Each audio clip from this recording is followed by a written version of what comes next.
afenga Welden feba defending champion ba tournament ye tukola buli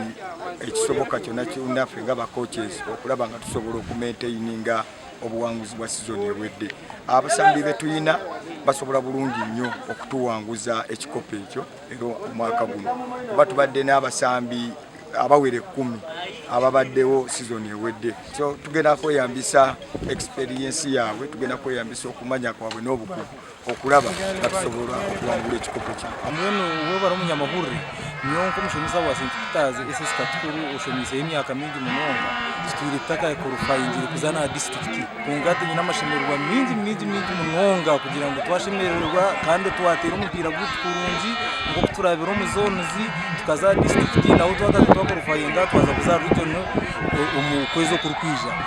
Mbarara High School na timu edebekanise munonga kandi je habwe mpakezi ezazite kandi ukurabaho kuzo mu semifinals already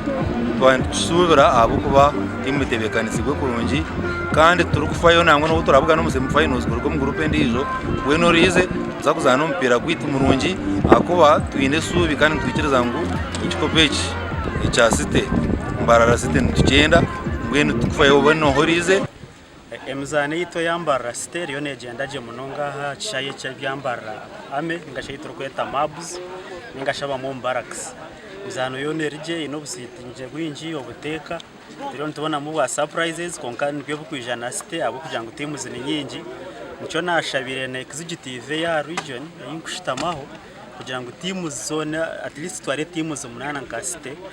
abo kwa no kushanga ngo izi region zezindi habine cities na bakorofayinga kugira mu divisions.